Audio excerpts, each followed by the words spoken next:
I thought I knew everything about 2NL and micro stakes poker, but what I've learned following a deep dive has absolutely blown my mind.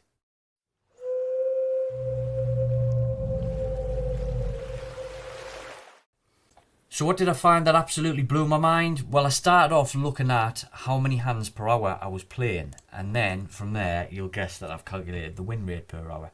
So at 2NL on the standard tables, it's about 100 hands per table, and I was playing 4 tables, so we're looking at around about, give or take on average, 400 hands per hour playing on the standard tables. Which, if you're really good at maths, to play 10,000 hands is taking around about 23 hours. When I found that out, I did realise when I was doing that 10,000 hand challenge that it was taking a little while to get through. That has absolutely blown my mind, realising that I've wasted 23 hours playing that at 2NL. And then, when you realise that your win rate is £1.21 per hour playing on the standard tables, that has just absolutely shocked me. I didn't realise how much time I'd put into it and how little I had to show for it at the end. I'm not normally a 2NL player, but for YouTube purposes, I have been. And that has really shocked me. From there, I then looked at the Russian cash tables and the hands and win rate per hour. I was playing around about 700 hands per hour across 2 tables on the Russian cash.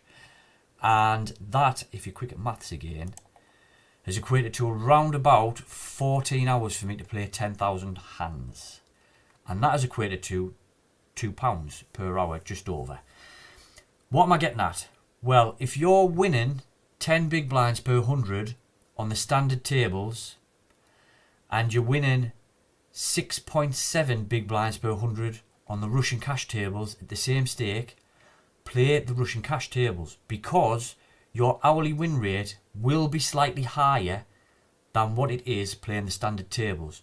Your big blinds per 100 is less, but you're playing more hands per hour, so that'll offset it and you'll be winning more money per hour rather than looking at it as big blinds per 100. Now that to me, with somebody who's got less time to play, full-time job, 2 kids and what have you, if your idea is to use this as a side hustle and you're not just playing for the enjoyment of it and you want to earn a little bit of money on the side, you need to play where you're winning more money per hour, not where your win rate is best per 100 big blinds. I hope that makes sense. That information, after I found it out, has absolutely blown my mind, because as you know, if you've watched any of my other videos, I've always said play the standard tables because they're softer and you'll win more money. That's probably the case. They are definitely softer and you may win more money, as in big blinds per 100, but your hourly win rate will be less because you're not getting as much volume in. So you need to work out for yourself if your volume and your win rate per hour is offsetting your big blind per 100 win rate playing on the standard tables. I hope I've made that super clear and it makes sense. Now I'm going to move on to the next thing. After watching a video of Chasing Poker Greatness, I'd then looked at my database to have a look at hands which were winning me money and losing me money.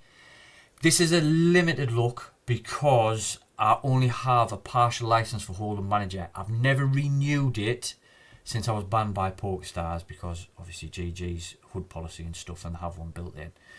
So the limited information I can look at, had a look at the hands where I'd opened them from, and the ones I've crossed out in red, they aren't winning money opening them from early position.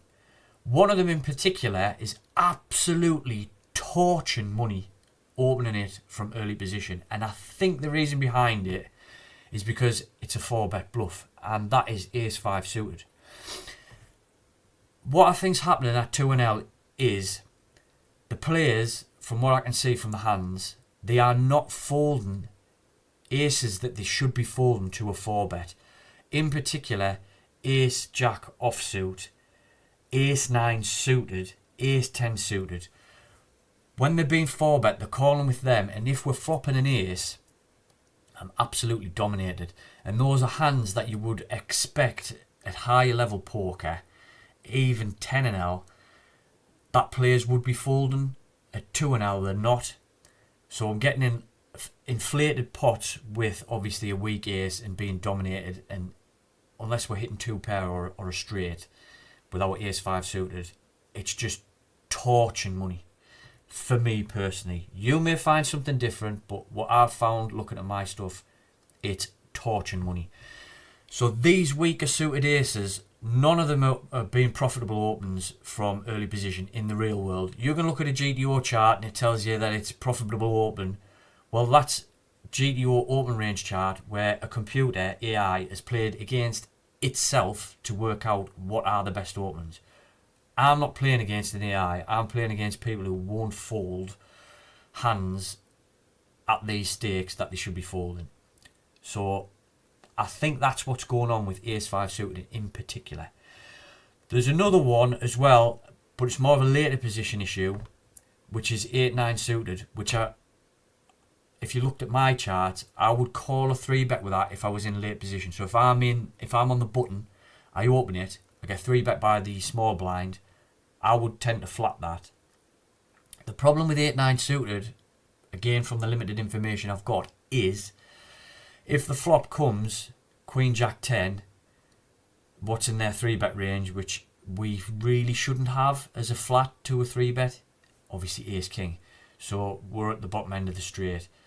Again, if they've 3-bet pocket kings and the flop comes like that, they're never, ever, ever going to fold a king. Doesn't matter how much money you put in there when they've got an overpair and the straight draw.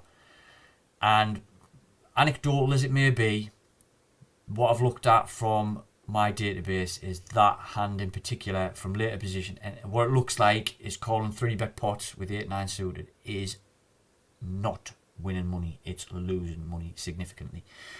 So again, I know it's small sample size I'm talking about, but if I look at my evidence that I found for myself and look at that video from Chasing Poker Greatness, there is quite a strong correlation there between real world application of what's winning me money and in theory what you should be opening according to GTO. It doesn't really marry up. I hope this video, because it's took a little bit of time for me to look into things and find this data out, I hope you get something from it. And I'd like to thank Goober for the suggestion, and what I've learned has absolutely blown my mind and completely changed my thought process behind what I'm going to play in the future and some of the hands I'm going to play. Thank you very much for watching. Please drop a comment and a like in for this one, because it did take me a bit of time to put together. And as always, I'll see you in the next one.